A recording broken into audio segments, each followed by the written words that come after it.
В республике стартовал месячник гражданской обороны. В ближайшее время, вплоть до 24 марта, по всей Якутии будут проходить мероприятия, приуроченные защите населения, а также жизнедеятельности.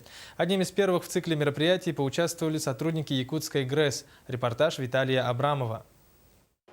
Во время учения в обстановке, приближенной к реальности, отрабатываются действия и организация аварийно-спасательных и неотложных работ руководящего состава, комиссии по чрезвычайным ситуациям, спасательных служб и нештатных формирований. Начали возводиться в период с 1939 по 1945 годы. После получения сигнала сотрудники энергостанции в оперативном порядке спускаются в защитное сооружение – убежище, представляющее из себя подземное сооружение за несколькими герметичными дверьми. В помещении хранится необходимый запас продуктов и питьевой воды. Кроме того, включаются специальные воздушные фильтры. Вентиляция включается в особый период при подготовке к приему укрываемых в угрожаемый период. В настоящее время идет приток чистого воздуха, который обеспечит пребывание персонала на протяжении любого времени. В ходе тренировки была прочитана лекция. Персоналу ГРЭС напомнили правила пользования средствами защиты и правила пребывания в убежище.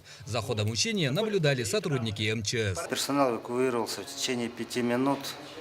Руководители формирования знают свои обязанности. Я думаю, что у нас якутская ГРЭС готова ко всяким неожиданностям. И данная тренировка прошла на высоком уровне. Подобные мероприятия проводятся в течение всего года. В якутской ГРЭС, в частности, 2 раза в год во время месячников гражданской обороны в октябре и в марте. Виталий Абрамов, НВК Саха, Якутск.